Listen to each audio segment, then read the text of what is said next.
death of love? A death of love is one of the most profound disorienting griefs a person can experience. Unlike the physical passing of a person, where the world acknowledges your right to mourn. The end of a love story often carries a quiet, invisible ache. It is a death where the people involved are still walking the earth, yet the entity they created together has ceased to exist.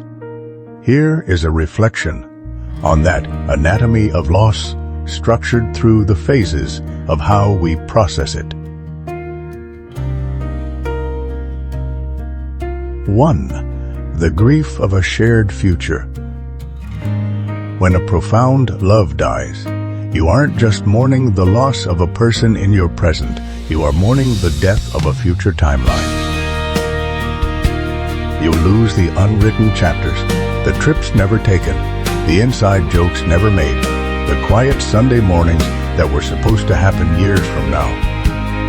The realization, part of the disorientation, is realizing you have to completely redraw the map of your life.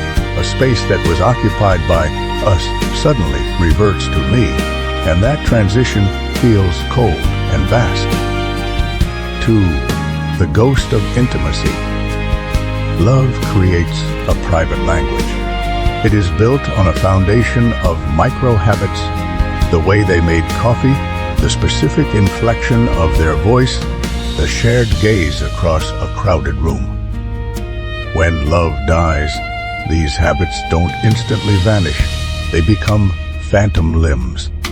You might see something funny and automatically reach for your phone to text them, only to remember halfway through the motion that the channel is closed. This remembering of the loss is often where the sharpest pain lives.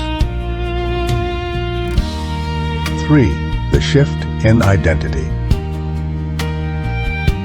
We define ourselves, in part, by how we love and are loved. When that love ends, it forces a fracturing of identity. You are no longer their person. This can bring a profound sense of existential vertigo. You are left asking, if I am not the person who loves them, and they are no longer the person who loves me, who am I now? The demolition of the old self is painful, but it is also the prerequisite for building whatever comes next. 4. The complexity of living grief. There is a unique cruelty to the end of a relationship because the person is still out there, living a life that no longer includes you. The ambiguity. In physical death, there is finality. In the death of love, there is often the haunting presence of choice. It can lead to the exhausting trap of what-ifs and the temptation to rewrite history, wondering if a different word or action could have saved it. The acceptance. True healing often begins when you accept that a love can be genuinely real, beautiful, and important, and still have an expiration date. Longevity is not the only metric of a relationship's value. The companion of loss is the memory of abundance. To feel the shattering weight of love's end is proof that you risked something meaningful. The pain is not a defect. It is the price of admission for having cared deeply. It takes time for the landscape of your mind to adjust to the silence where that love used to be. But eventually, the grief softens from a sharp knife into a quiet, bittersweet archive.